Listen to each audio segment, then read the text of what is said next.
चिमूरमध्ये वाहतुकीला अडथळा ठरणाऱ्या अतिक्रमणांवर नगर परिषदेने बुलडोझर चालवण्याची मोहीम सुरू केली। रस्त्यांवर अतिक्रमण करून उभारलेली दुकाने आणि विविध बांधकामे जेसीबी मशीनच्या मदतीने हटवण्यात आलीत। या धडक कारवाईमुळे व्यापाऱ्यांमध्ये घबराट निर्माण झाली आहे।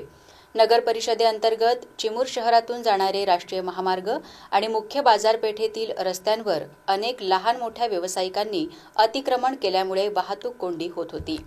त्यामुळे नगर परिषदेने अतिक्रमणधारकांना नोटीस बजावून 20 जानेवारीपर्यंत अतिक्रमण हटवण्याचे आदेश दिले होते।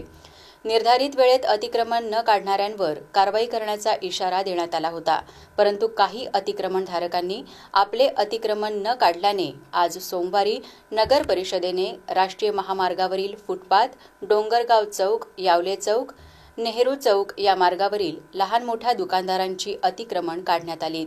या अतिक्रमणाविरुद्ध नगर परिषदेने अनेक वेळा कारवाई केली आहे।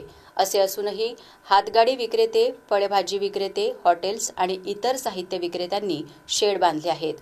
काही मोठ्या दुकानदारांनी त्यांच्या दुकानांसमोर रस्त्यावर सामान ठेवले आहे। शुक्रवारी राष्ट्रीय महामार्गावर आठवडी बाजार भरतो, त्यामुळे वाहतूक कोंडी देखील होते। याची दखल घेऊन नगर परिषदेच्या नवनियुक्त मुख्याधिकाऱ्यांनी वाहतुकीला अडथळा ठरणाऱ्या अतिक्रमणांवर बुलडोझर चालवण्याचे ठरवले। आज सोमवारी जेसीबीच्या सहाय्याने आणि पोलीस संरक्षणाखाली रस्त्यांवर अतिक्रमण करून उभारलेली दुकाने आणि विविध बांधकामे जेसीबी मशीनच्या मदतीने हटवण्यात आलीत। यावेळी पोलिसांचा मोठा फौज फाटा होता। चिमूर शहरात नगर परिषदेने यापूर्वी अनेकदा बाजारपेठेतील रस्ता आणि मुख्य रस्ता अतिक्रमणमुक्त केला आहे, परंतु 4 दिवसानंतर परिस्थिती पूर्वीसारखीच होते।